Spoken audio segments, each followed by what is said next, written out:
Cuando llegué a mi casa de playa ese viernes por la tarde, Paola ya estaba en la terraza dando órdenes a 3 trabajadores como si fuera la dueña. No me saludó.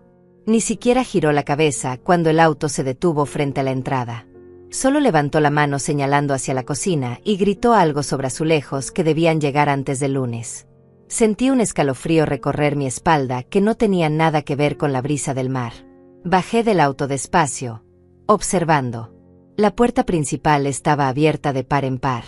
Había bolsas de cemento apiladas junto a mis macetas de geranios, esas que planté hace 5 años con mis propias manos. El sonido de un taladro perforaba el aire desde algún lugar dentro de la casa.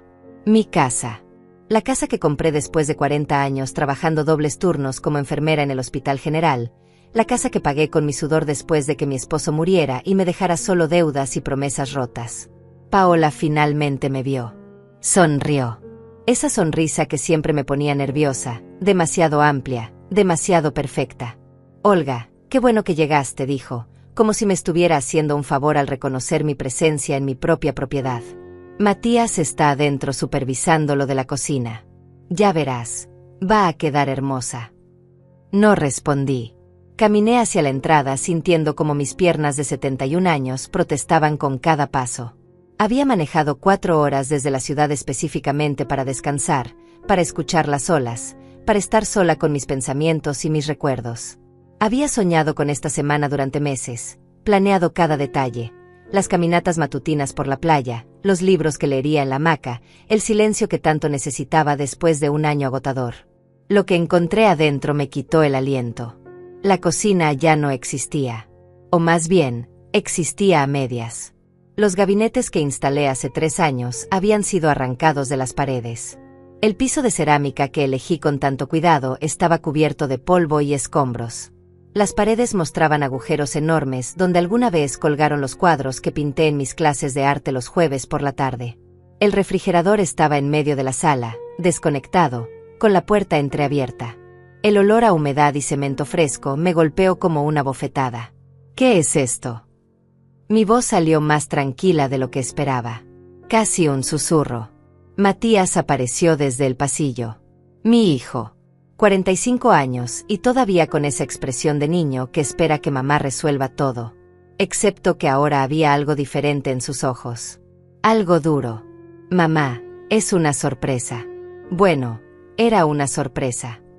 Se limpió las manos en los pantalones, dejando marcas de polvo gris.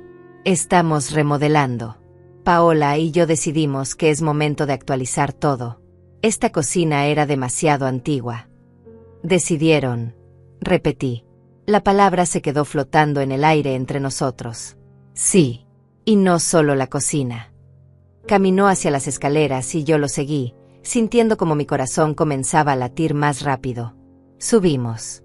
Cada escalón me pesaba más que el anterior. Cuando llegamos al 2.º piso y abrió la puerta del cuarto principal, mi cuarto, tuve que sostenerme del marco para no caer. La cama ya no estaba.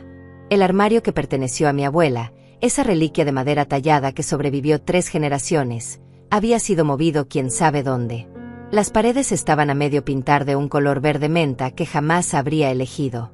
Había herramientas por todas partes, cables colgando del techo, y un olor penetrante a pintura fresca que me mareó. ¿Dónde está mi cama? ¿Dónde están mis cosas? Las pusimos en el cuarto pequeño del fondo. Temporalmente. Matías ni siquiera me miraba. Estaba revisando algo en su teléfono, escribiendo un mensaje. Es que necesitamos este cuarto principal para algo importante. ¿Para qué? La pregunta salió con más fuerza de la que pretendía. Fue entonces cuando lo dijo. Cuando pronunció las palabras que cambiarían todo. Paola y yo vamos a mudarnos aquí. Permanentemente. Con Gloria, su mamá, y su papá. Ellos necesitan un lugar mejor, y esta casa es lo suficientemente grande. Estamos haciendo los cuartos más amplios, modernizando todo. Será perfecto para todos. Me quedé inmóvil, paralizada. Las palabras rebotaban en mi cabeza, pero no lograban formar sentido. ¿Mudarse? ¿Permanentemente? ¿Con los padres de Paola? Esta es mi casa, Matías. Lo sé, mamá. Pero también es patrimonio familiar. Ya es hora de que la compartas. Tú tienes tu departamento en la ciudad, no necesitas 2 propiedades. Nosotros sí. Paola está cansada del ruido urbano, y Gloria merece vivir sus últimos años frente al mar. Tiene 73, 2 años más que tú. ¿No crees que se lo merece? Había tanta lógica retorcida en sus palabras que por un momento casi me convenció. Casi. Hasta que vi la expresión de su rostro, esa mezcla de determinación y algo que se parecía peligrosamente a la indiferencia. No me estaba pidiendo permiso. Me estaba informando de una decisión ya tomada. No me consultaste. Porque sabía que dirías que no. Siempre dices que no cuando se trata de ayudar a la familia. Siempre has sido así, mamá. Egoísta con tus cosas. La palabra me atravesó como un cuchillo. Egoísta. Yo, que trabajé hasta que mis manos temblaban de cansancio.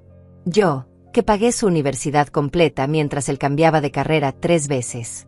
Yo, que le presté dinero para el enganche de su auto hace 2 años y nunca me lo devolvió. Egoísta. Bajé las escaleras despacio. Cada paso era un esfuerzo consciente para no temblar, para no dejarme caer. Paola seguía afuera, ahora hablando por teléfono, riendo. La escuché decir algo sobre por fin tener el espacio que siempre quisimos y la vieja tendrá que acostumbrarse. Entré a lo que quedaba de la sala. Me senté en el único sillón que no habían movido, ese sillón verde oliva donde mi esposo solía dormirse los domingos por la tarde viendo fútbol. Cerré los ojos. Respiré. 1, 2, 3 veces. Profundo. Cuando los abrí, mi mirada cayó sobre mi bolso. Sobre la carpeta beige que siempre llevaba conmigo, esa carpeta donde guardaba todos los documentos importantes. Escrituras. Testamentos. Contratos. Poderes legales. Todo perfectamente organizado y actualizado, porque después de 40 años en el sistema de salud aprendí que la vida puede cambiar en un segundo y más vale estar preparada. Saqué mi teléfono. Busqué un nombre en mis contactos. Rubén. Mi abogado desde hace 15 años, el hombre que me ayudó con todo el papeleo cuando compré esta casa, cuando actualicé mi testamento, cuando aseguré que cada propiedad estuviera únicamente a mi nombre después de descubrir las deudas que mi esposo ocultó durante años. Marqué. 3 tonos. 4. Olga, qué gusto escucharte. ¿Cómo estás? Rubén, necesito que vengas a la casa de playa mañana temprano. Muy temprano. Trae los documentos de la propiedad y los papeles del testamento. Todos. Hubo una pausa. Rubén me conocía bien. Sabía que si lo llamaba un viernes en la tarde pidiendo algo urgente, era porque la situación lo ameritaba. ¿Pasó algo? Sí, respondí, mirando hacia la terraza donde Paola seguía riendo, ajena a lo que estaba por venir. Pero ya no va a pasar más. Colgué. Guardé el teléfono.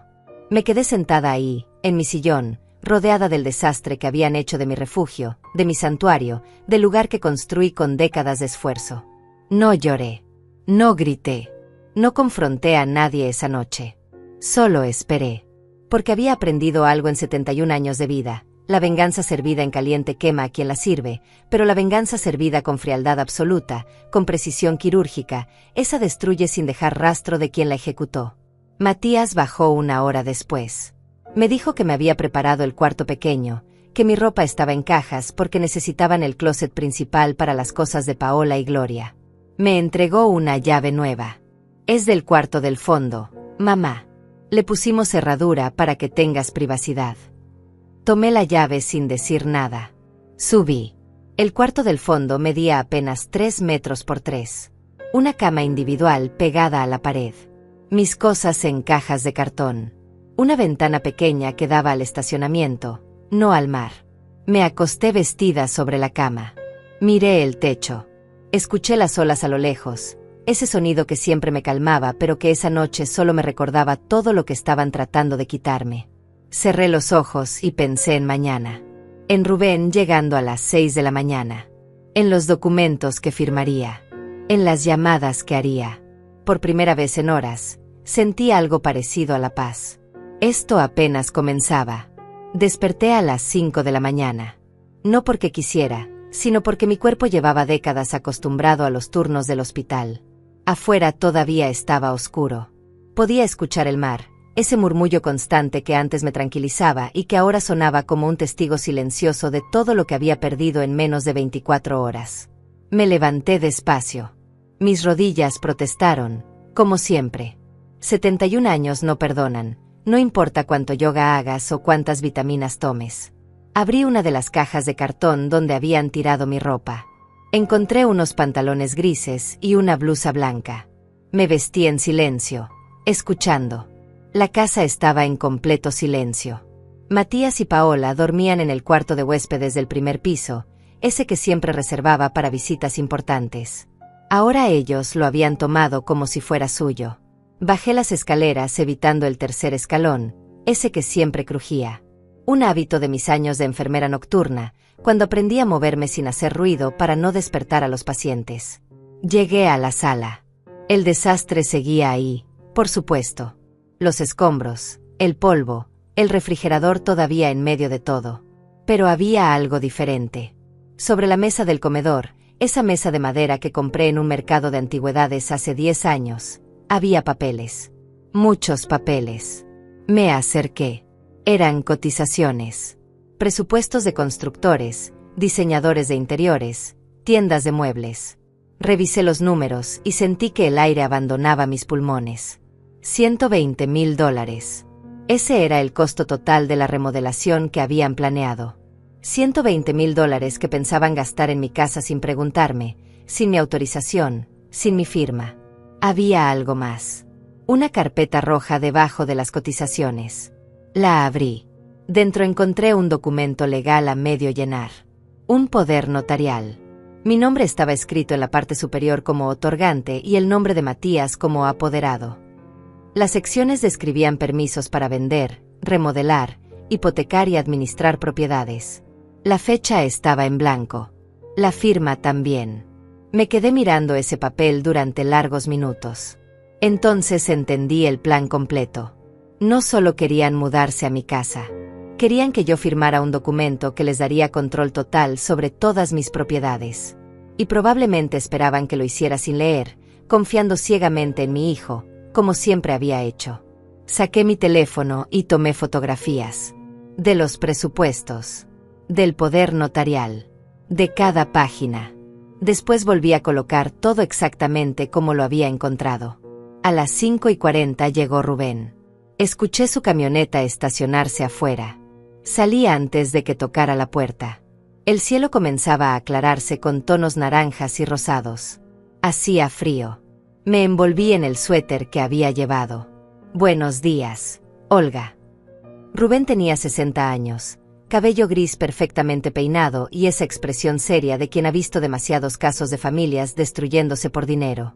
Llevaba un maletín de cuero café. ¿Qué pasó? Le conté todo. Cada detalle. Mientras hablaba, él abría el maletín y sacaba documentos. Los mismos documentos que yo había firmado años atrás, cuando decidí que nunca más nadie controlaría mi vida ni mi patrimonio. Déjame ver si entendí bien, dijo Rubén cuando terminé de hablar. Tu hijo y su esposa comenzaron obras de remodelación en tu propiedad sin tu consentimiento escrito, están planeando mudarse permanentemente sin tu autorización, y encontraste un poder notarial que esperan que firmes. Así es. ¿Sabes lo que esto significa legalmente? Dímelo tú. Significa que han cometido invasión de propiedad privada, daños materiales sin autorización del propietario, y posiblemente intento de fraude si planeaban hacerte firmar ese poder bajo engaño. Sacó más papeles de su maletín. Tengo aquí las escrituras. Todo está únicamente a tu nombre. Ni Matías ni nadie más tiene derecho legal sobre esta casa. Puedo redactar una orden de desalojo inmediata. En 48 horas tienen que estar fuera. Hazlo. Olga, piénsalo bien. Es tu hijo. Ya lo pensé. Durante toda la noche. Durante cada minuto que pasé encerrada en ese cuarto diminuto mientras ellos planeaban robarme lo que me costó 40 años construir. Mi voz no tembló. Hazlo, Rubén. Ahora. Él asintió. Sacó su laptop del maletín. Durante la siguiente hora, mientras el sol terminaba de salir y la casa seguía en silencio, Rubén redactó los documentos. Orden de desalojo. Denuncia por daños a propiedad privada. Solicitud de medida cautelar para detener las obras.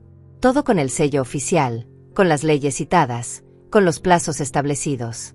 Necesito que un oficial de justicia entregue esto personalmente, le dije. Hoy. Esta mañana. Puedo hacer las llamadas. Tengo contactos en el juzgado. Si les explico que es urgente, pueden venir antes del mediodía. No. Quiero que sea a las 6 de la mañana. Mañana sábado. Rubén me miró con esa expresión que reservaba para sus clientes más determinados. ¿Quieres que los despierten con la noticia? Exactamente como ellos arruinaron mis vacaciones llegando sin avisar y destruyendo mi casa. Quiero que sientan esa misma invasión, esa misma falta de control. Se puede hacer. Pero Olga, cuando esto suceda, ya no habrá vuelta atrás. Las relaciones familiares. Ya no hay relación familiar que salvar, lo interrumpí. Eso terminó cuando mi hijo me llamó egoísta por no querer regalar lo que me costó toda una vida conseguir. Cuando su esposa habló de mí como si fuera un estorbo. Cuando planearon hacerme firmar documentos para quitarme el control de mis propiedades.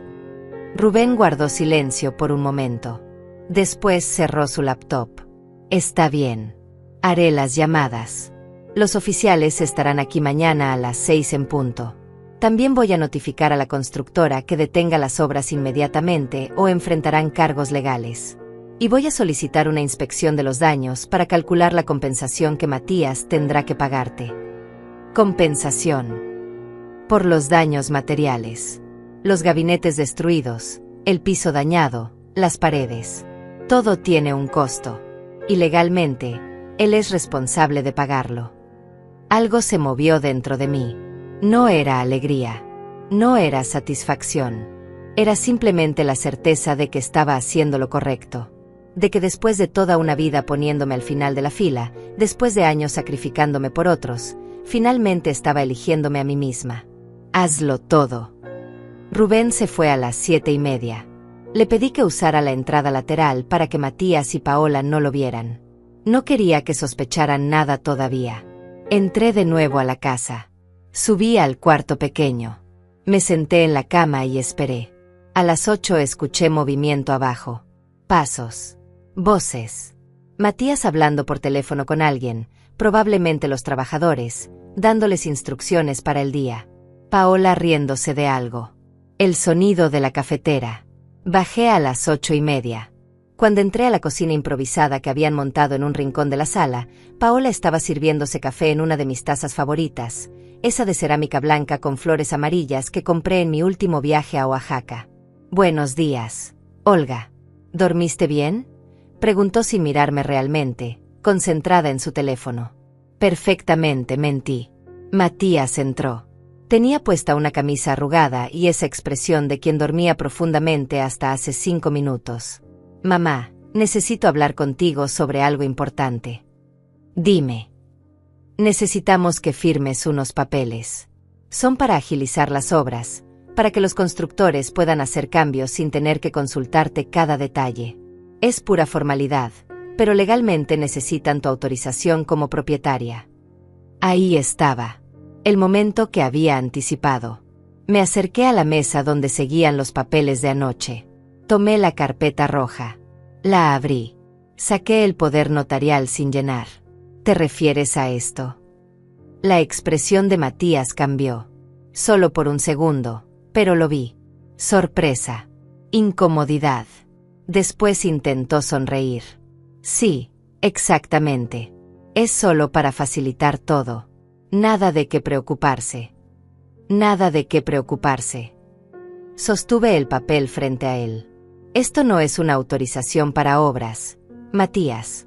Esto es un poder notarial completo que te daría control sobre todas mis propiedades.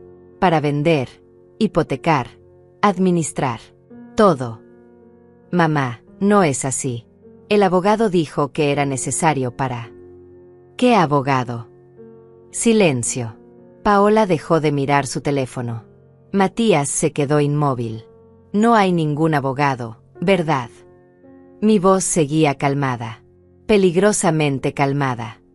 Esto lo redactaron ustedes. Descargaron un formato de internet y pensaron que yo firmaría sin leer porque confío en ti. No es así. No voy a firmar nada. Y quiero que las obras se detengan hoy mismo. Mamá, ya invertimos dinero en esto. Ya pagamos anticipos. ¿Con qué dinero, Matías? Dime, ¿con qué dinero pagaron $120,000 en remodelaciones? Su rostro se puso pálido. ¿Cómo sabes esa cantidad? Porque a diferencia de ti, yo sí leo los papeles que hay en mi propia casa. Paola intervino entonces. Su voz había perdido toda dulzura. Olga, no seas dramática. Solo queremos mejorar la casa. Hacerla más moderna, más habitable. Cuando Gloria y mi papá se muden, van a necesitar comodidades. Nadie se va a mudar aquí. Eso no te toca decidirlo solo a ti. Sí me toca. Es mi casa. Paola dejó la taza sobre la mesa con un golpe seco. Eres increíblemente egoísta. Tienes 2 propiedades y te niegas a compartir una. Gloria es mayor que tú, tiene problemas de salud y merece vivir en un lugar digno. Entonces compren ustedes una casa para Gloria. No podemos pagar una casa frente al mar. No todos tuvimos tu suerte de conseguir propiedades cuando estaban baratas. No fue suerte. Fue trabajo. 40 años de trabajo. Me di la vuelta y subí las escaleras. Podía escucharlos hablando abajo, sus voces subiendo de volumen, discutiendo sobre qué hacer ahora, sobre cómo convencerme. No me importó. Entré al cuarto pequeño. Cerré la puerta con seguro. Me senté en la cama y miré el techo. Mañana a las 6 de la mañana, todo cambiaría. Y por primera vez en mucho tiempo, iba a ser yo quien controlara ese cambio. El resto del viernes pasó en una tensión que podía cortarse con un cuchillo. Matías y Paola hablaban en voz baja cada vez que yo aparecía. Los trabajadores llegaron a las 10 de la mañana y Paola tuvo que decirles que esperaran, que había un pequeño problema con los permisos. Los hombres se quedaron afuera, fumando, mirando sus teléfonos, cobrando por horas sin hacer nada. Yo me quedé en mi cuarto casi todo el día. Leía, o al menos intentaba leer. Las palabras se mezclaban en la página. Mi mente estaba en otro lugar, repasando cada detalle de lo que vendría. Rubén me había enviado un mensaje confirmando todo. Los oficiales de justicia llegarían exactamente a las 6 de la mañana del sábado. Traerían la orden de desalojo, la orden de cese de obras y los documentos de la denuncia. Todo legal, todo irreversible. A las 3 de la tarde escuché que tocaban la puerta de mi cuarto. Era Matías. Mamá, ¿podemos hablar? No era una pregunta. Abrí la puerta. Él entró y se sentó en la única silla que había, una silla de madera vieja que antes estaba en el garaje. Se veía cansado. Tenía ojeras. Sé que estás molesta, comenzó. Y lo entiendo. Debimos consultarte antes de empezar las obras. Fue un error. Me quedé de pie, recargada contra la pared, esperando. Pero tienes que entender nuestra situación. Paola y yo llevamos años viviendo en ese departamento pequeño. No podemos tener hijos ahí, no hay espacio. Y Gloria realmente está mal de salud.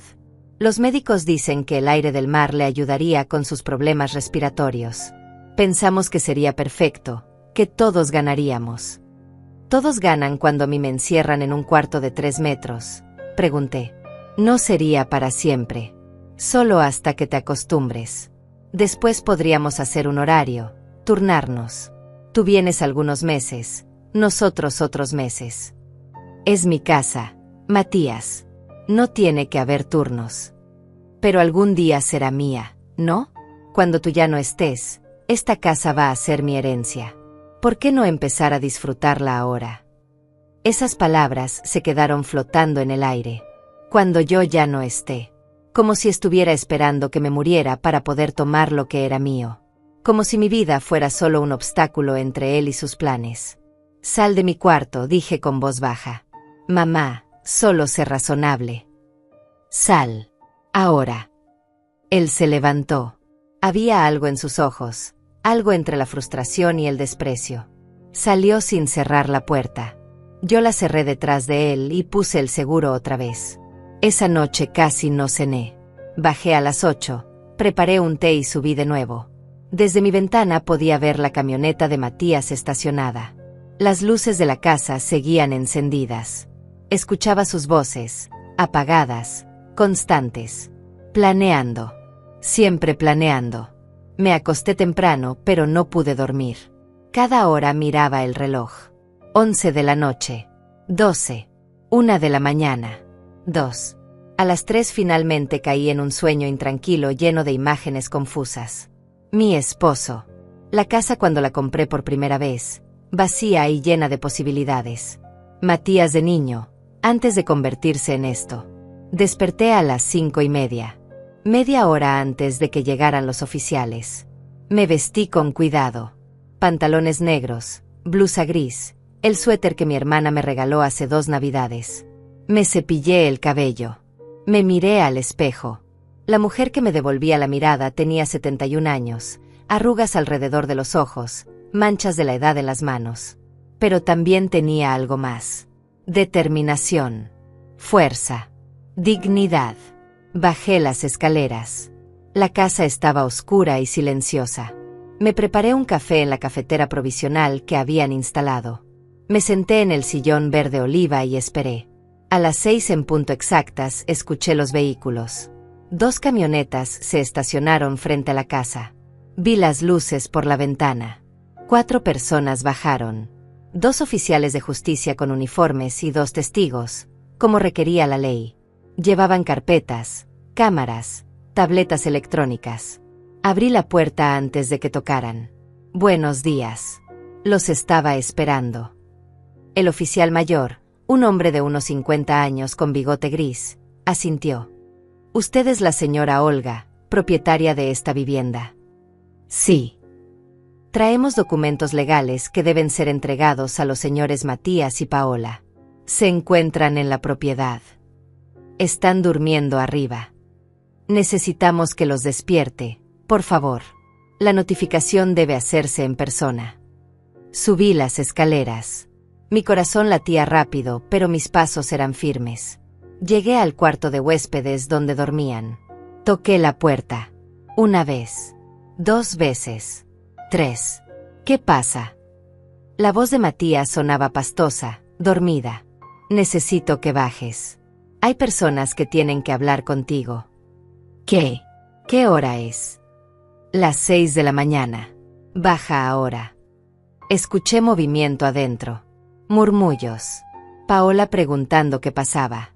Esperé arriba hasta que salieron, ambos en pijama, con el cabello revuelto, con expresiones de confusión y molestia. Bajamos juntos. Cuando Matías vio a los oficiales en la sala, se detuvo en seco. ¿Qué es esto? El oficial se acercó. «Usted es Matías, hijo de la señora Olga». «Sí, pero...». «Tengo una orden de desalojo emitida por el juzgado civil. Usted y cualquier persona bajo su responsabilidad tienen 48 horas para desalojar esta propiedad.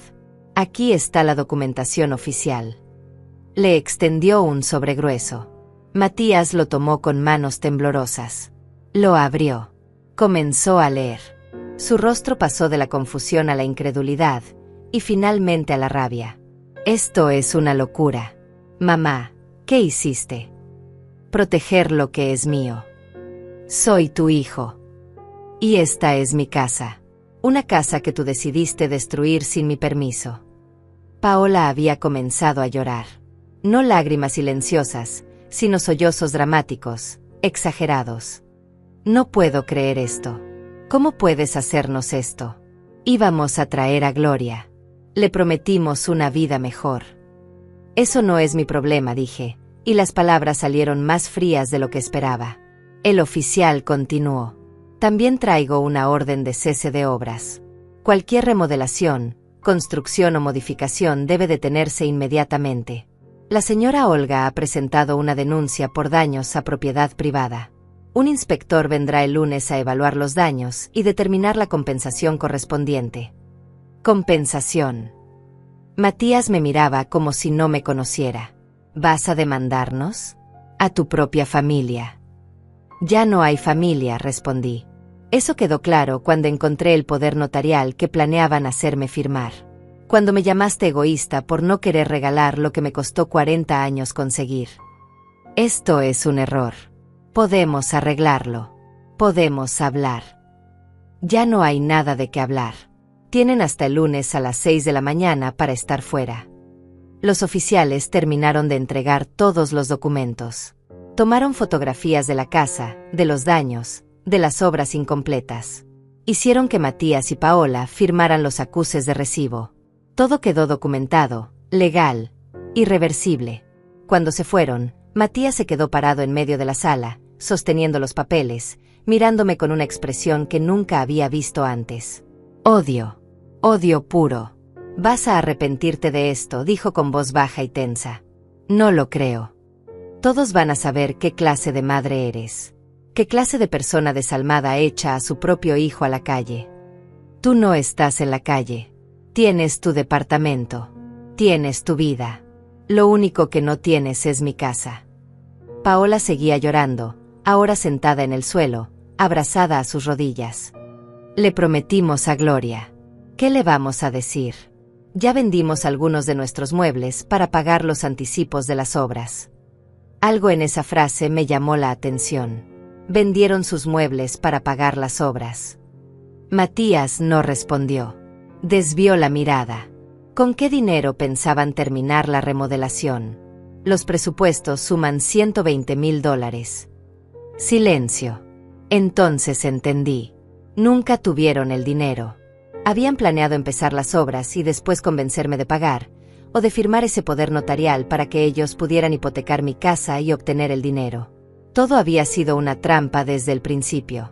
Salgan de mi vista, dije finalmente. Empaquen sus cosas y váyanse hoy mismo. No quiero verlos aquí ni un minuto más. Tenemos 48 horas, escupió Matías. Legalmente, sí, pero moralmente, ya no son bienvenidos aquí. Subí a mi cuarto y cerré la puerta. Me senté en la cama y finalmente, después de 2 días de contenerme, dejé que las lágrimas salieran. No lloraba por ellos. Lloraba por la familia que pensé que tenía y que nunca existió realmente. No salí de mi cuarto en todo el día. Escuchaba el ir y venir de Matías y Paola, sus pasos pesados subiendo y bajando las escaleras, el sonido de cajas siendo arrastradas, puertas cerrándose con fuerza. A veces escuchaba a Paola hablando por teléfono, su voz aguda atravesando las paredes. Palabras como cruel, injusta, anciana malagradecida llegaban hasta mí en fragmentos. No me importó. Había cruzado una línea y no había vuelta atrás. Por primera vez en mi vida, había elegido mi paz sobre la aprobación de otros. Y aunque dolía, aunque sentía ese vacío en el pecho que viene con las despedidas definitivas, también sentía algo más. Algo ligero. Libertad. A las 5 de la tarde tocaron a mi puerta. Era Matías otra vez.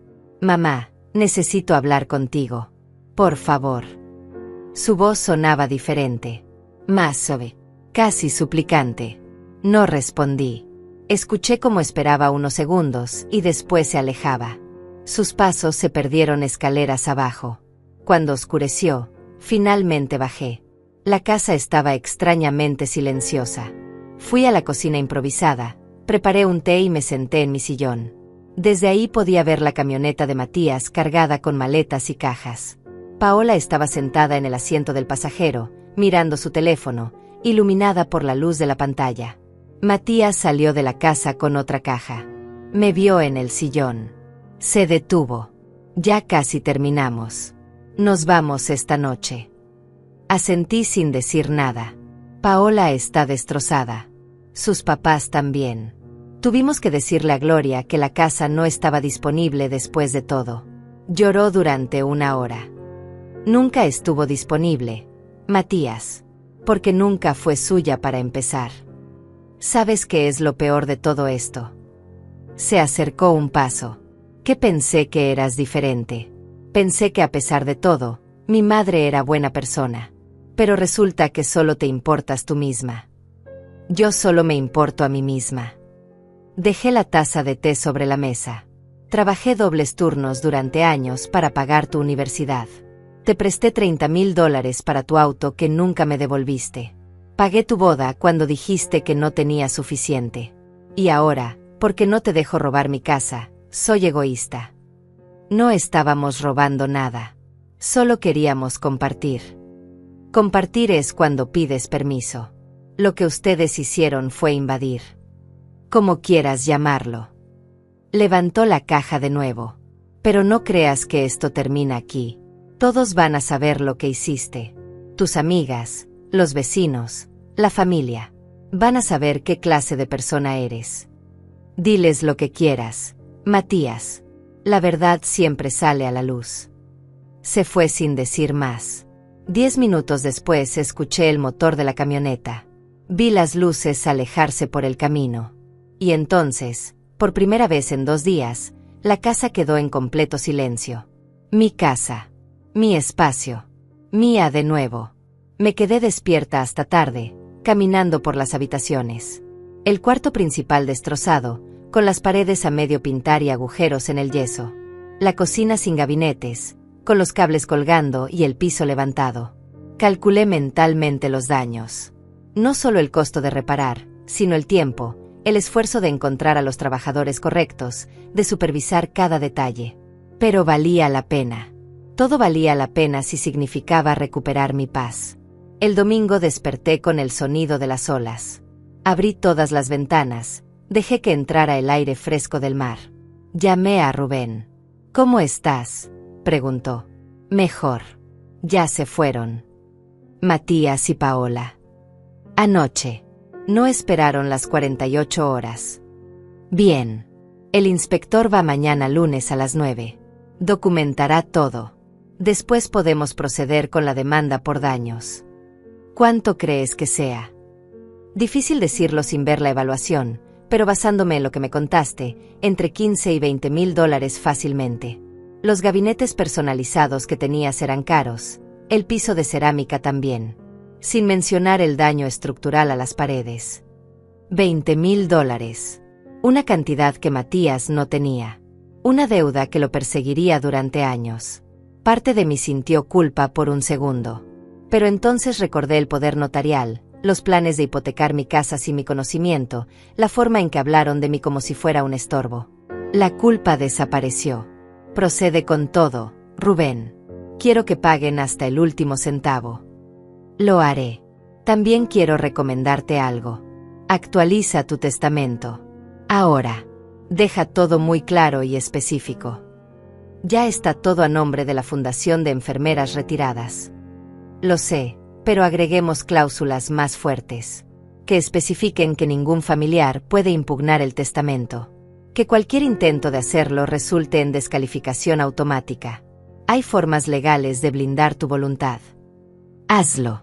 Todo lo que sea necesario. Colgué y salí a la terraza. El mar estaba tranquilo, brillando bajo el sol de la mañana. Por primera vez en días, me permití simplemente estar ahí, respirando, existiendo sin tensión. Mi teléfono sonó. Un número desconocido. Dudé, pero contesté. Olga.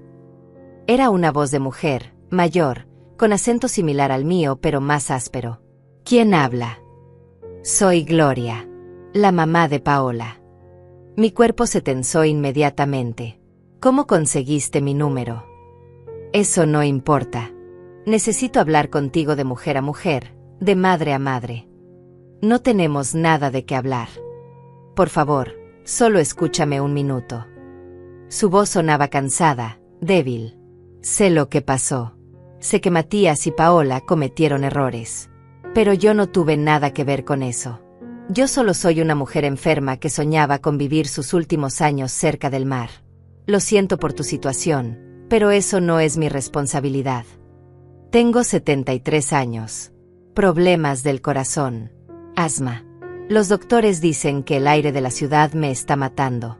Cuando Paola me dijo que habían conseguido una casa frente al mar, pensé que era un milagro. Vendí mis pocas cosas. Le dije a mis amigas que me mudaba. ¿Y ahora? Y ahora tienes que enfrentar que tu hija te mintió, que te prometió algo que nunca fue suyo para dar. Eres muy cruel. No, Gloria. Soy realista. Y estoy cansada de que la gente me pida sacrificarme por problemas que ellos mismos crearon. Algún día vas a estar sola, enferma, necesitada. Y entonces vas a entender. Ya estoy sola, Gloria. Ya estoy en la edad donde las enfermedades llegan sin avisar. Pero la diferencia es que yo trabajé toda mi vida para poder cuidarme sola. Para no tener que depender de nadie ni pedirle a nadie que me regale lo que no es suyo.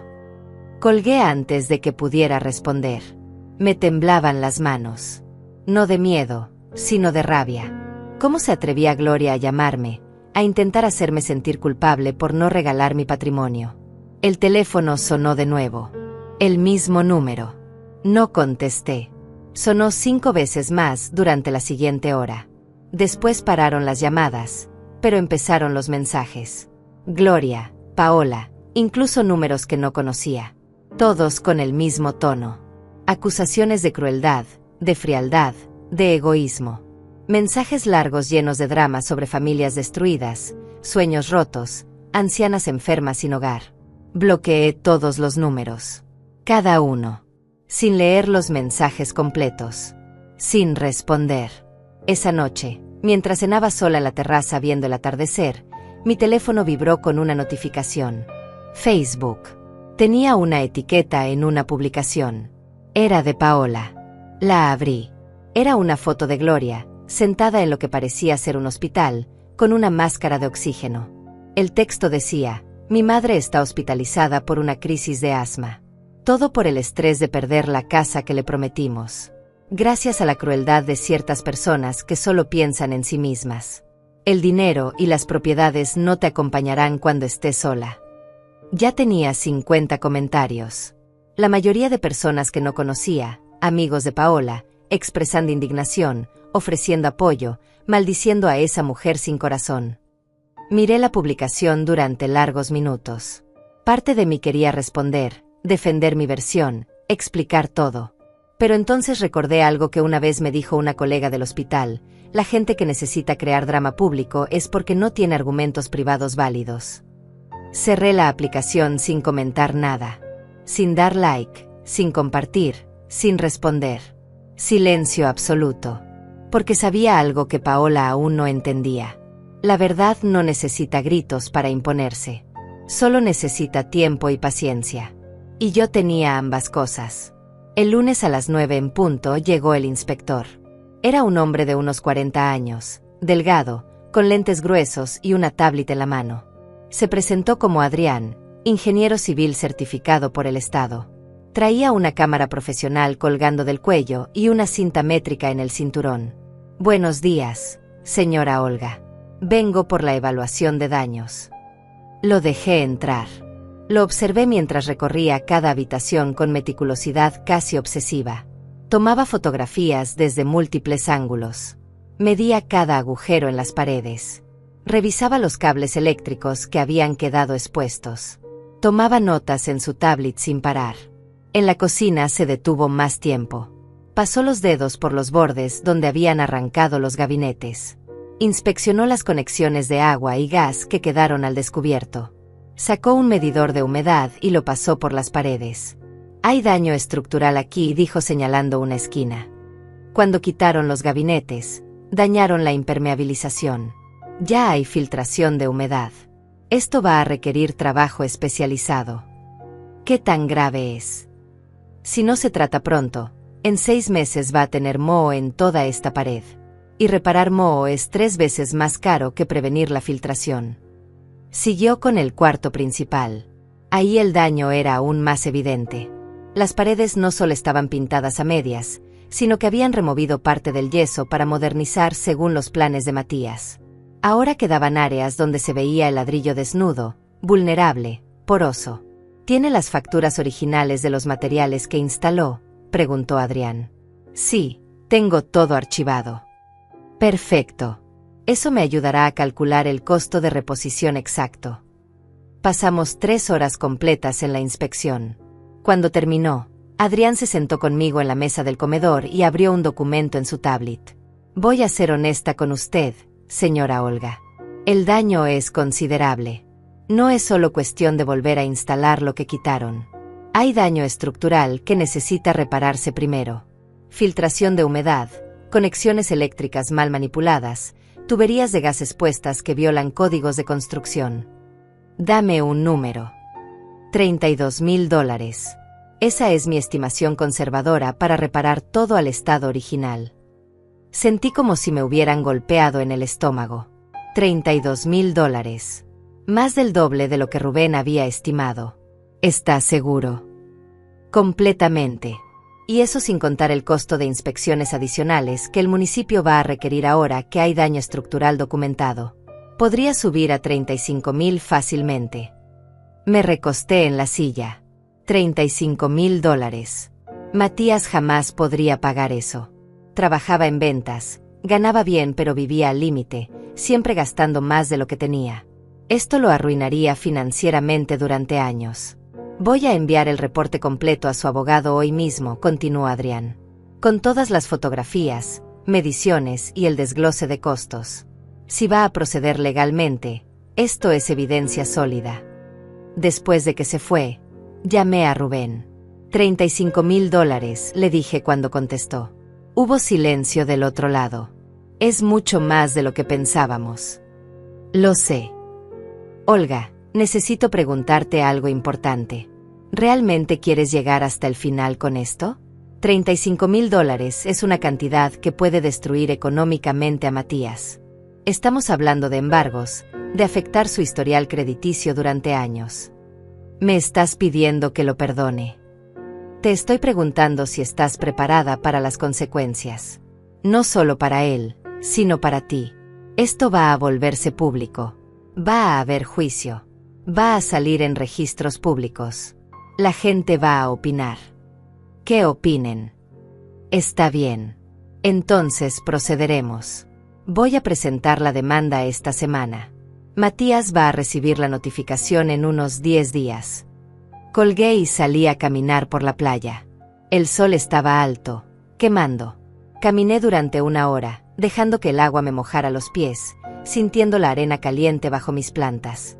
Intentaba ordenar mis pensamientos, mis emociones. Pero todo era un torbellino. ¿Era cruel? Probablemente. ¿Era justo? Absolutamente. Cuando regresé a la casa, había un auto estacionado afuera. Un sedán café que reconocí inmediatamente. Era de Lidia, mi mejor amiga desde hace 30 años, es compañera del hospital. Estaba sentada en la terraza, esperando. Tenía 72 años, cabello completamente blanco cortado en un estilo moderno, y esa expresión de preocupación que conocía tan bien. Lidia, ¿qué haces aquí? Me enteré de lo que pasó. Bueno, de parte de la historia al menos. Paola ha estado publicando en redes sociales, y tú sabes cómo es esto. Todo el mundo está hablando. Me senté a su lado. ¿Qué está diciendo? ¿Que echaste a tu hijo a la calle? ¿Que tu nuera política tiene a su madre hospitalizada por el estrés? ¿Que preferiste tu casa vacía que tener a tu familia cerca? Hizo una pausa. Pero yo te conozco. Y sé que si llegaste a esto, es porque tuviste razones. Le conté todo. Cada detalle. Las obras sin permiso, el poder notarial, los planes de hipotecar mi casa, la forma en que me hablaron. Todo. Lidia escuchó sin interrumpir, asintiendo de vez en cuando. Cuando terminé, suspiró profundamente. Hiciste lo correcto. ¿Tú crees?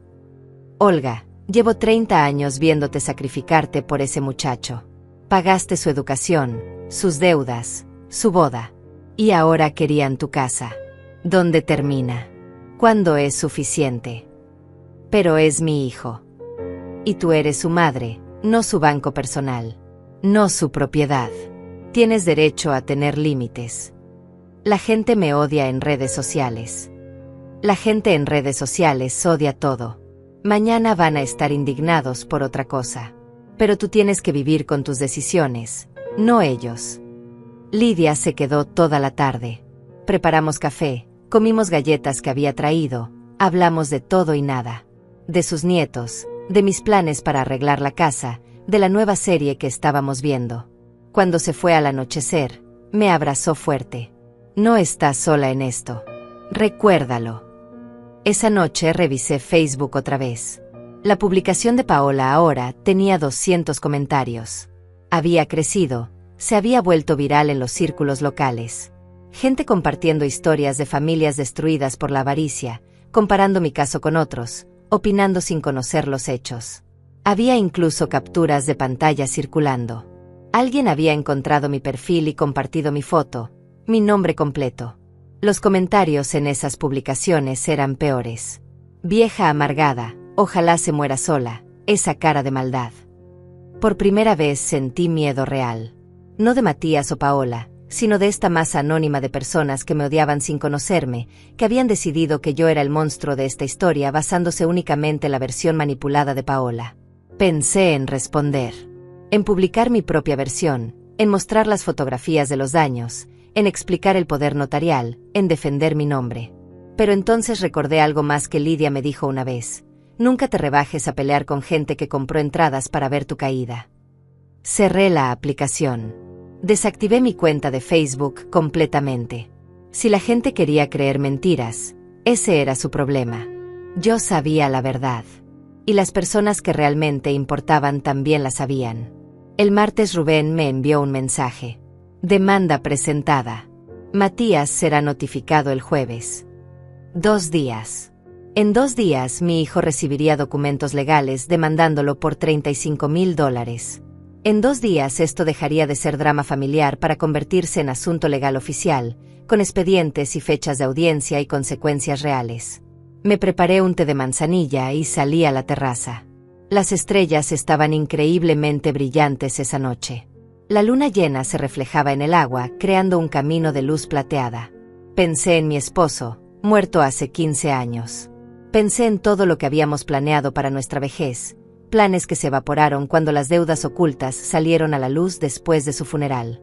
Pensé en cómo tuve que reconstruir mi vida desde cero a los 56 años, trabajando turnos extras, ahorrando cada centavo, comprando finalmente esta casa con mi propio esfuerzo.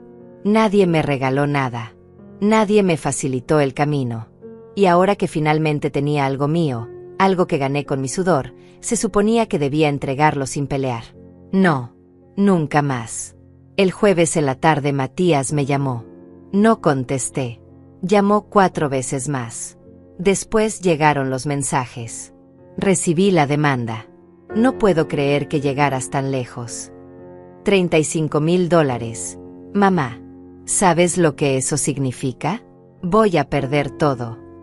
Todavía hay tiempo de arreglarlo. Retira la demanda y hablamos. No respondí ninguno. Bloqueé su número también. Esa noche dormí profundamente por primera vez en semanas.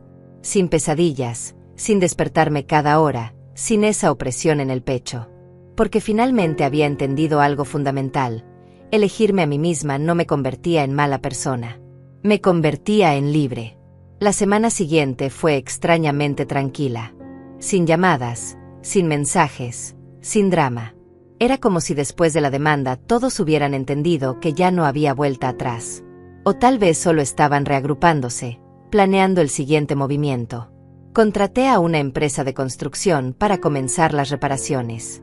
El capataz, un hombre llamado Valentín de unos 60 años con manos enormes y voz rasposa, inspeccionó los daños y silbó por lo bajo. Quien hizo esto no tenía idea de lo que hacía. Mire aquí, cortaron un cable de carga sin desconectar el breaker primero. Pudieron haber causado un incendio. ¿Cuánto tiempo va a tomar arreglarlo todo? 6 semanas mínimo. Tal vez 8.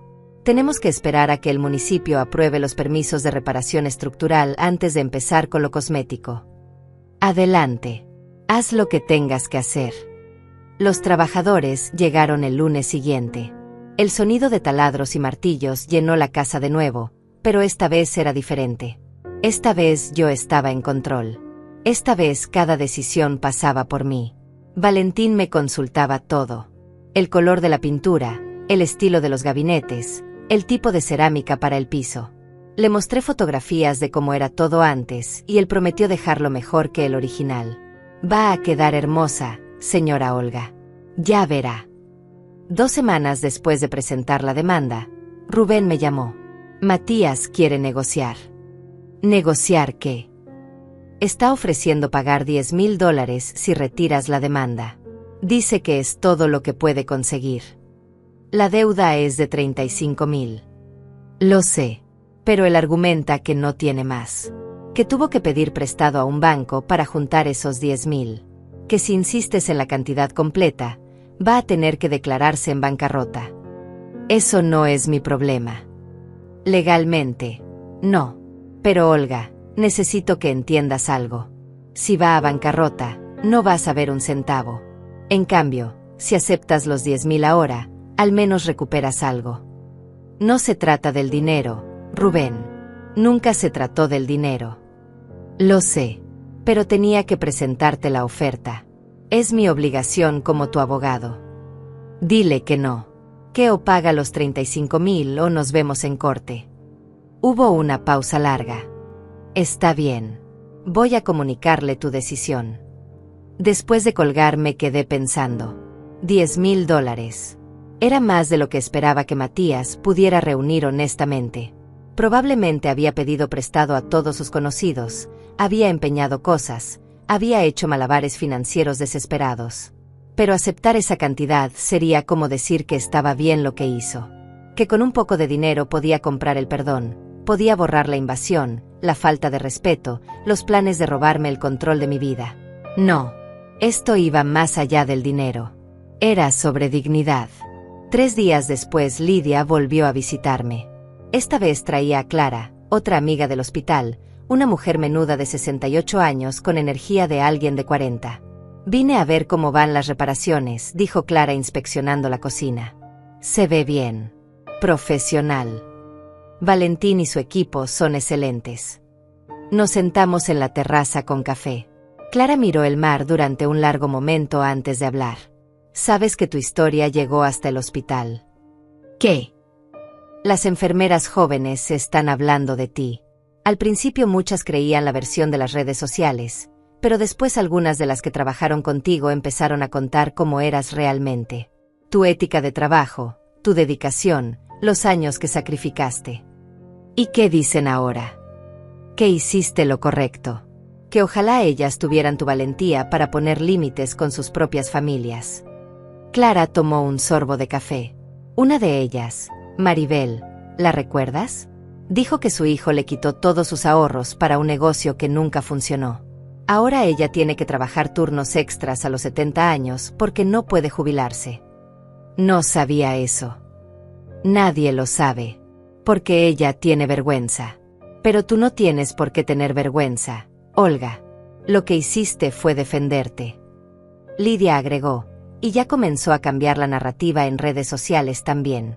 Alguien compartió capturas de pantalla de conversaciones donde Paola admitía que planeaban las obras sin tu permiso. No sé quién fue, pero se está volviendo viral. ¿Qué? Sí. Al parecer alguien cercano a ellos se hartó de las mentiras y filtró mensajes reales. Ahora la gente está empezando a cuestionar la versión de Paola. Esa noche busqué en línea, aunque había jurado no volver a revisar redes sociales. Las capturas de pantalla estaban por todas partes. Conversaciones de WhatsApp donde Paola le decía a una amiga, la vieja ni se va a enterar hasta que ya esté todo hecho. Para entonces no podrá hacer nada. Otro mensaje donde Matías escribía, mi mamá va a tener que aceptarlo. Total, algún día todo va a ser mío de todas formas. Los comentarios habían cambiado drásticamente. Ahora la gente se disculpaba por haberme juzgado. Otros criticaban a Paola por manipuladora. Algunos incluso compartían sus propias historias de familiares abusivos. Pero lo más impactante fue una publicación de Gloria, la madre de Paola. Un mensaje largo donde admitía que nunca estuvo hospitalizada realmente, que la foto era vieja de otra emergencia del año pasado. Que Paola la había convencido de usarla para generar lástima. Que ahora se arrepentía de haberse prestado a esa manipulación. No debí permitir que mi hija usara mi salud para atacar a otra mujer, escribió Gloria. Olga tenía todo el derecho de proteger su propiedad. Nosotros estábamos equivocados. Leí ese mensaje 3 veces. No sentí satisfacción. No sentí victoria. Solo sentí un cansancio profundo. Todo este circo, todo este drama público, todo este dolor, podría haberse evitado si desde el principio Matías hubiera tenido la decencia de preguntarme en lugar de decidir por mí. Al día siguiente recibí una llamada de un número desconocido. Esta vez contesté: señora Olga. Era una voz de mujer joven, profesional. Sí. Soy reportera del periódico local. Estamos haciendo un artículo sobre abuso familiar financiero y nos gustaría entrevistarla sobre su caso. No, gracias. Sería una oportunidad de contar su versión directamente. Muchas personas mayores están pasando por situaciones similares y su historia podría ayudarlas. Mi historia no es para consumo público, y las personas que necesitaban conocer mi versión ya la conocen. ¿Está segura? El artículo se va a publicar de todas formas. Sería mejor si... Colgué. No necesitaba validación pública. No necesitaba ser tendencia o ejemplo o inspiración. Solo necesitaba mi paz. Esa noche Rubén me llamó de nuevo. Matías subió su oferta a 15,000. Dice que es lo máximo que puede conseguir sin arruinarse completamente. ¿Qué recomiendas tú, como abogado? Como abogado, te digo que aceptar garantiza que recibas algo. Ir a juicio es un proceso largo, caro, y no hay garantía de que puedas cobrar la sentencia completa incluso si ganas. Y como amigo. Rubén suspiró. Como amigo te digo que este muchacho necesita aprender que las acciones tienen consecuencias. Que no puede destruir la propiedad de alguien, ni siquiera de su madre, y salirse con la suya pagando una fracción del daño. Entonces vamos a juicio. Está bien. La fecha está programada para dentro de 5 semanas. Te voy a necesitar ahí, testificando. Va a ser difícil. Lo sé. Pero ya crucé el punto de no retorno. Ya no hay camino fácil de regreso. Nunca lo hubo, Olga. Desde el momento en que decidiste defenderte, solo había un camino, hacia adelante. Colgué y miré por la ventana. Las obras de reparación avanzaban bien. La cocina comenzaba a tomar forma de nuevo. El cuarto principal tenía las paredes lisas y listas para pintar. Pronto la casa estaría completa otra vez. Mejor que antes, de hecho. Y yo también estaría completa. Diferente, cicatrizada, pero completa. Porque había aprendido algo fundamental en estos meses. A veces amar significa soltar. Y a veces protegerte significa estar dispuesta a que te llamen cruel. El precio de la dignidad siempre ha sido alto. Pero el costo de perderla es infinitamente mayor. Las 5 semanas hasta el juicio pasaron en una mezcla extraña de rutina y ansiedad. Las reparaciones avanzaban perfectamente. Valentín y su equipo trabajaban con precisión meticulosa. La cocina quedó incluso mejor que antes, con gabinetes de madera sólida en tono miel y encimeras de granito color crema. El cuarto principal recuperó su esencia, con paredes pintadas en un tono suave color durazno que atrapaba la luz del amanecer. Pero mientras la casa sanaba, yo me preparaba para la batalla final. Rubén venía cada semana a repasar mi testimonio. Me hacía las preguntas que el abogado de Matías probablemente haría. Las difíciles, las personales, las diseñadas para hacerme ver como la villana. ¿Es cierto que su hijo la visitaba regularmente antes de esto? Sí. ¿Y que usted prometió que la casa sería su herencia algún día? Dije que eventualmente todo sería suyo, cuando yo muriera.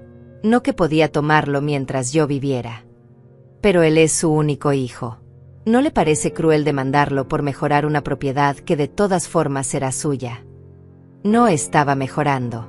Estaba destruyendo. Y lo hacía sin permiso, planeando quitarme el control de mis propios bienes. Rubén asentía después de cada respuesta. Bien. Mantén ese tono. Calmada pero firme. No dejes que te provoquen emocionalmente. La noche antes del juicio no pude dormir. Me quedé en la terraza hasta las 3 de la mañana, escuchando las olas, viendo las estrellas, pensando en todo lo que había llevado a este momento. Los años de sacrificio, las promesas rotas, la invasión final que rompió cualquier ilusión de familia funcional. A las 6 de la mañana me levanté y me vestí con cuidado. Pantalones negros, blusa color marfil, un saco gris que me hacía ver profesional y seria. Me recogí el cabello en un moño bajo. Nada de joyas excepto mi anillo de bodas, ese que nunca me había quitado a pesar de todo. Rubén pasó por mí a las 8. El juzgado quedaba a 2 horas de distancia.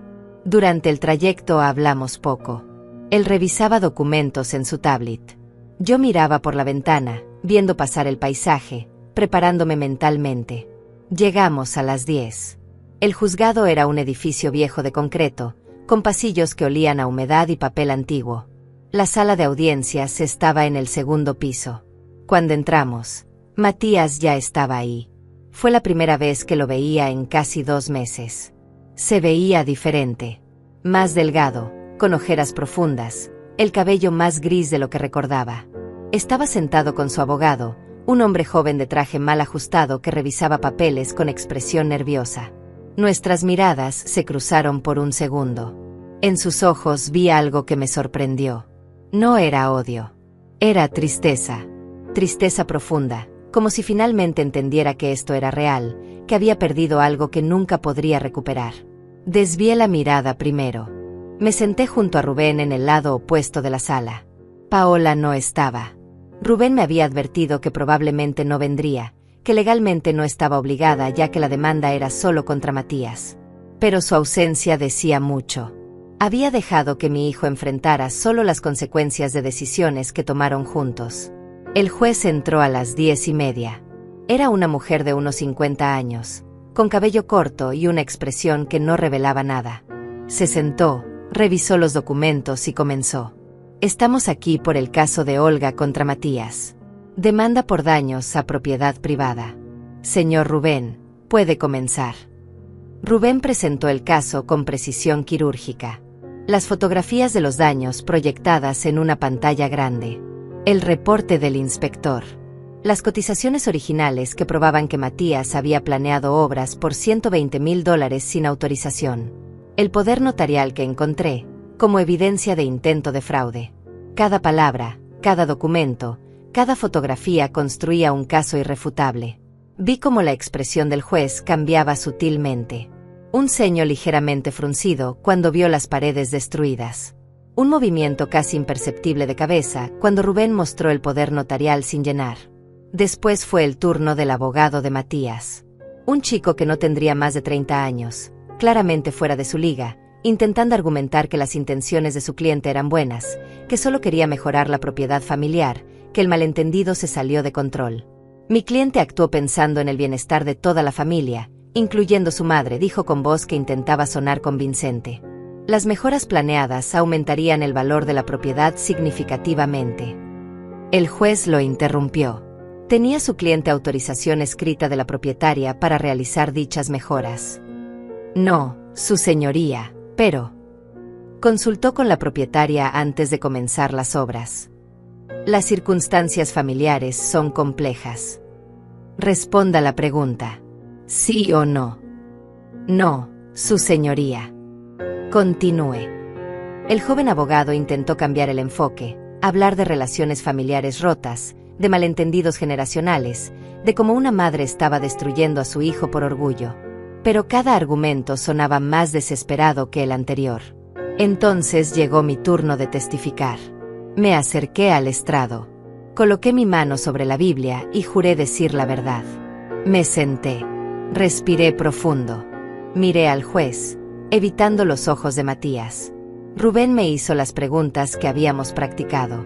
Conté la historia completa. Cómo compré la casa, cuánto me costó, qué significaba para mí. Cómo llegué y encontré las obras sin autorización. La conversación con Matías, donde me informó que se mudarían permanentemente. El poder notarial que planeaban hacerme firmar. Mi voz no tembló. No lloré. Presenté los hechos con la misma claridad profesional que usaba en el hospital cuando reportaba el estado de un paciente crítico. Después fue el turno del abogado de Matías de interrogarme. Señora Olga, ¿es cierto que su hijo la visitaba con frecuencia antes de este incidente? Sí, cada 2 o 3 meses. ¿Y que ustedes tenían una buena relación? Pensé que sí. Ahora veo que estaba equivocada. ¿No le parece que está siendo muy dura con su único hijo? ¿Que $35,000 es una cantidad que puede arruinarlo?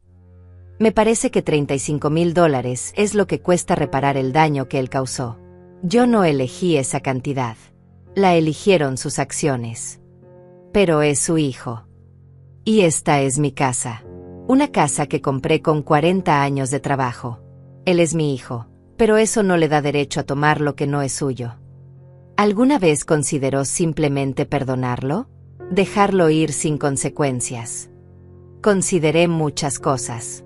Pero después recordé que pasar años enseñándole que las acciones no tienen consecuencias es exactamente lo que nos trajo aquí. Vi cómo Matías bajaba la cabeza. Sus hombros se sacudieron ligeramente. Estaba llorando en silencio. Parte de mí, esa parte maternal que nunca muere completamente, quiso levantarse y abrazarlo. Decirle que todo estaría bien. Que lo perdonaba. Que retiraría la demanda. Pero no lo hice. Porque amarlo significaba también dejar que enfrentara las consecuencias de sus decisiones. Significaba no rescatarlo una vez más. Significaba permitir que creciera, aunque el crecimiento doliera. El interrogatorio continuó durante 20 minutos más, pero yo respondí cada pregunta con la misma calma. El abogado finalmente se rindió y me permitió bajar del estrado. Rubén presentó sus argumentos finales. El abogado de Matías hizo lo mismo, con menos convicción que al principio. El juez se tomó 15 minutos para revisar todo. El silencio en la sala era absoluto. Solo se escuchaba el zumbido del aire acondicionado y el ocasional movimiento de papeles. Finalmente habló. He revisado toda la evidencia presentada. Los daños a la propiedad están documentados extensamente. No hay autorización escrita para las obras realizadas. El intento de obtener poder notarial bajo circunstancias cuestionables es particularmente preocupante. Hizo una pausa. Miró a Matías directamente. Señor Matías, independientemente de sus intenciones, usted causó daños significativos a una propiedad que no le pertenece. El hecho de que sea la propiedad de su madre no lo exime de responsabilidad legal. Otra pausa. Fallo a favor de la demandante. El demandado deberá pagar la cantidad de $35,000 en compensación por daños. Tiene 6 meses para realizar el pago completo o se procederá con embargo de bienes. El martillo golpeó la mesa. El sonido resonó en la sala como un trueno. Había ganado. Pero mirando a mi hijo, con la cabeza entre las manos, llorando en silencio mientras su abogado le hablaba en voz baja, no sentí nada parecido a la victoria. Solo sentí el peso de una relación que había muerto ese día en esa sala fría de juzgado. Y la certeza de que no había vuelta atrás. Salí del juzgado en silencio. Rubén caminaba a mi lado, satisfecho con el resultado, hablando sobre los siguientes pasos legales para asegurar el cobro de la sentencia. Yo apenas escuchaba. Mis ojos seguían viendo la imagen de Matías con la cabeza entre las manos, destruido. «Olga, ¿estás bien?», preguntó Rubén cuando llegamos al estacionamiento. «Sí, solo cansada». «Ganaste. Esto es lo que queríamos». «Lo sé». Pero no se sentía como ganar. Se sentía como cerrar un libro que nunca quise terminar. El viaje de regreso fue silencioso. Rubén intentó conversar un par de veces, pero eventualmente entendió que necesitaba estar sola con mis pensamientos. Llegamos a la casa a las 4 de la tarde. Las obras estaban completamente terminadas. Valentín y su equipo habían dejado todo impecable antes de irse. Entré despacio. La cocina brillaba con sus gabinetes nuevos y el piso reluciente. El cuarto principal estaba perfecto, con las paredes suaves color durazno y el armario de mi abuela restaurado en su lugar. Todo estaba mejor que antes. Perfecto. Vacío. Me senté en el sillón verde oliva y por primera vez en meses dejé que las lágrimas salieran libremente. Lloré por la familia que perdí. Por el hijo que pensé que tenía y que resultó ser un extraño. Por los años desperdiciados creyendo que el sacrificio generaba gratitud. El teléfono sonó. Era Lidia. ¿Cómo fue? Gané. $35,000. 6 meses para pagar. Olga, eso es bueno. Es justicia. ¿Por qué no se siente así? Porque eres madre.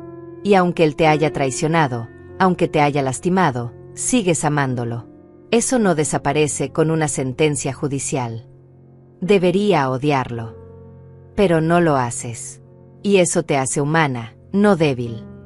Hablamos durante 1 hora. Lidia me contó historias del hospital, chismes sin importancia, cosas cotidianas que me anclaron de vuelta a la realidad. Cuando colgamos, me sentí un poco mejor. No bien, pero mejor. Esa noche preparé la cena por primera vez en semanas. Pasta con salsa de tomate simple, ensalada, pan tostado. Comí en la terraza viendo el atardecer. El cielo se pintaba de naranjas y rosas mientras el sol se hundía en el horizonte. Durante los siguientes días intenté establecer una nueva rutina.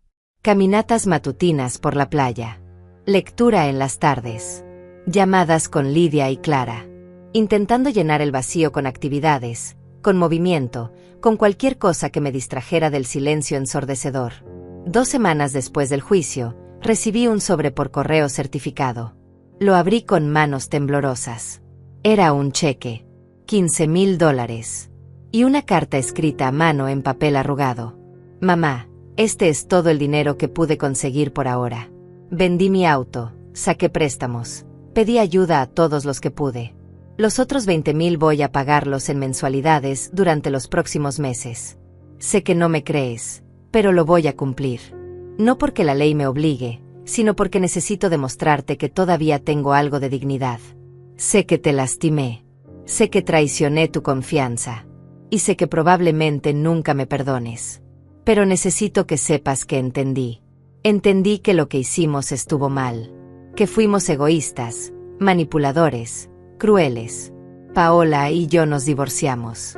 Ella nunca aceptó que lo que hicimos era incorrecto. Sigue culpándote a ti de todo. Yo finalmente pude ver la verdad. Trabajé toda mi vida con la expectativa de que tus propiedades algún día serían mías, y eso me hizo sentir que tenía derecho sobre ellas antes de tiempo. Nunca valoré tu esfuerzo porque siempre vi tus logros como mi herencia futura. Tenías razón en todo. Y lamento profundamente haberte hecho pasar por esto. No espero perdón. Solo quería que supieras que estoy pagando, y que finalmente entendí la lección. Tu hijo, Matías. Leí la carta 3 veces. Las palabras se mezclaban con las lágrimas que caían sobre el papel. No era una disculpa completa. No borraba el daño. Pero era algo. Era reconocimiento. Era un inicio. Guardé el cheque. Guardé la carta. Y por primera vez consideré la posibilidad de que tal vez, en algún futuro lejano, podría haber algo parecido al perdón. Pero no ahora. Todavía no. Las semanas siguientes Matías cumplió su palabra. Cada mes llegaba un cheque. $1,000, a veces 1,500 cuando podía más. Nunca con cartas, solo con el dinero y una nota breve. Mes 1, mes 2, mes 3. Yo depositaba cada cheque y guardaba las notas en una caja. No respondía. No llamaba. Simplemente recibía y esperaba. La historia eventualmente dejó de circular en redes sociales. Otras controversias, otros dramas ocuparon su lugar. La gente olvidó. Como siempre olvidan. Pero las personas cercanas no olvidaron. Lidia y Clara seguían visitándome regularmente. Otras excompañeras del hospital comenzaron a venir también. La casa de playa se convirtió en un lugar de reunión para mujeres de mi generación, todas con historias similares de familias complicadas, de límites violados, de tener que elegir entre ser amadas o ser respetadas. Compartíamos café, historias, risas. Y en esas reuniones encontré algo que no esperaba. Una nueva familia. Una elegida, no impuesta por sangre. 6 meses después del juicio, la deuda estaba pagada. Matías había cumplido hasta el último centavo. El último cheque vino con una nota más larga. Mamá, hoy termino de pagar lo que te debía. Sé que el dinero no repara el daño emocional, pero era lo único tangible que podía hacer. He estado en terapia estos meses, trabajando en entender por qué actué así, por qué me sentí con derecho sobre tu vida. Estoy mejor. Diferente. No te pido que me creas, solo que algún día, si quieres, me des la oportunidad de demostrártelo. Voy a respetar tu espacio. No voy a llamar ni visitar a menos que tú lo pidas. Pero quiero que sepas que entendí. Finalmente entendí que ser tu hijo no me daba derecho sobre tu vida. Te quiero, mamá. Aunque ya no tenga derecho a decirlo. Matías. Guardé la carta con las demás. La caja ahora estaba llena de notas, cheques cobrados, evidencia de una deuda pagada. Esa noche salí a la terraza con una copa de vino. El mar estaba tranquilo, reflejando la luna llena como un espejo líquido. Pensé en todo el camino recorrido. El dolor, la traición, la batalla legal, la soledad. Y me di cuenta de algo fundamental. Había sobrevivido. Más que eso, había prevalecido. No porque hubiera ganado dinero o una sentencia judicial, sino porque había mantenido mi dignidad intacta. Porque había elegido respetarme a mí misma incluso cuando eso significaba perder a las personas que amaba. La casa ya no se sentía vacía. Se sentía mía. Completamente, absolutamente mía. Cada rincón, cada pared, cada ventana. Pagada con mi esfuerzo, defendida con mi valentía, habitada con mi paz. Y eso, finalmente, era suficiente. Un año después del juicio, todo había cambiado y nada había cambiado al mismo tiempo. La casa estaba perfecta, restaurada, llena de luz. Yo seguía allí, viviendo mi vida con una tranquilidad que no había conocido en décadas. Había actualizado mi testamento como Rubén sugirió. Todo iría a la Fundación de Enfermeras Retiradas, con cláusulas blindadas que impedían cualquier impugnación familiar. La casa, el departamento de la ciudad, mis ahorros. Todo destinado a ayudar a mujeres que dedicaron su vida a cuidar a otros y que merecían dignidad en su vejez. Matías lo supo. No por mí, sino porque los documentos legales requerían notificar a herederos potenciales de los cambios. Nunca comentó nada al respecto. Nunca pidió explicaciones. Simplemente aceptó las consecuencias de sus decisiones. Seguíamos sin hablarnos. Él respetaba el espacio que le pedí. Yo respetaba su proceso de cambio desde la distancia. No era perdón todavía, pero tampoco era el odio que alguna vez temí sentir. Era simplemente aceptación. Aceptación de que algunas relaciones no sobreviven ciertas traiciones, y que eso está bien. Una tarde de octubre, casi 14 meses después de todo, estaba en la terraza leyendo cuando escuché un auto estacionarse. Levanté la vista esperando ver a Lidia o Clara. En cambio, vi la figura de Matías bajando de un auto pequeño que no reconocí. Se veía diferente. Más delgado, con el cabello completamente gris ahora, pero con algo en su postura que no había visto antes. Humildad. Se acercó despacio, como quien se aproxima a un animal herido, con cuidado de no asustar. Mamá, dijo cuando llegó al pie de la terraza. Sé que no tengo derecho a estar aquí. Sé que pediste espacio. Pero necesitaba venir a decirte algo en persona. No respondí. Simplemente lo miré, esperando. Voy a mudarme. Conseguí un trabajo en otra ciudad. Es un comienzo nuevo. Una oportunidad de construir algo sin las expectativas del pasado. Quería que lo supieras antes de irme. ¿Cuándo te vas? La próxima semana. Asentí. Espero que te vaya bien. Yo también. Dudó un momento. Y quería darte esto. Sacó un sobre de su chaqueta. No es dinero. Es una carta. Léela cuando quieras, o nunca si prefieres. Pero necesitaba escribirla. Dejó el sobre en la mesa de la terraza y se dio la vuelta para irse. Después se detuvo. Una última cosa. Gracias. ¿Por qué? Por no dejarme salirme con la mía.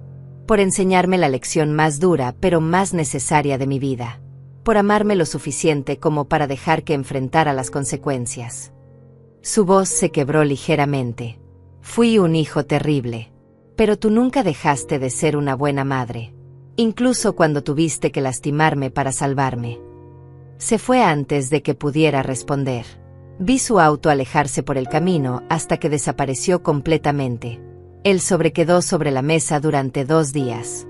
Cada vez que pasaba junto a él, lo miraba pero no lo abría.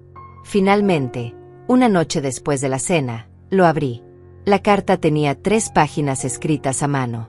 Matías narraba su proceso de terapia, las cosas que había descubierto sobre sí mismo, sobre cómo la expectativa de herencia lo había convertido en alguien que veía a su propia madre como un obstáculo temporal en lugar de una persona. Hablaba de su divorcio con Paola, de cómo ella nunca aceptó responsabilidad y cómo eso finalmente le mostró que había elegido como pareja a alguien que reflejaba sus peores cualidades. Pero la última página fue la que me hizo llorar. Mamá, pasé toda mi vida esperando recibir. Esperando herencias, esperando que me dieras cosas, esperando que resolvieras mis problemas. Nunca me pregunté qué te estaba dando yo a ti. Nunca valoré tu compañía, tu sabiduría, tu amor incondicional. Solo vi lo material. Y cuando finalmente lo perdí todo, cuando me quedé sin el auto, sin el matrimonio, sin las expectativas, encontré algo que nunca había buscado, a mí mismo. Descubrí que puedo construir mi propia vida, que no necesito esperar que alguien muera para empezar a vivir. Y esa lección, aunque dolorosa, fue el regalo más grande que pudiste darme. No sé si algún día podrás perdonarme. No sé si volveremos a tener una relación. Pero necesito que sepas que te respeto más ahora que nunca. Porque tuviste el valor de poner límites cuando yo no tenía el valor de respetar ninguno. Te amo, mamá. Y esta vez lo digo sin esperar nada a cambio. Doblé la carta cuidadosamente y la guardé con las demás en la caja. Salí a la terraza y me quedé mirando el mar durante horas. ¿Perdonaría a Matías algún día? No lo sabía. Tal vez con tiempo. Tal vez nunca completamente. Pero al menos ahora podía pensar en él sin que el pecho se me apretara de rabia.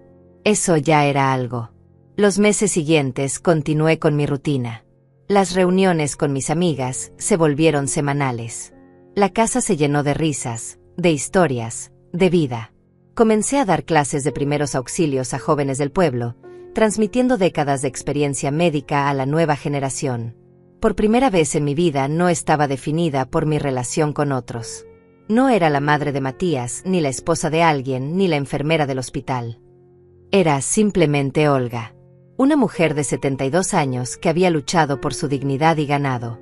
Una tarde, casi 2 años después de todo, recibí un mensaje de texto de un número nuevo.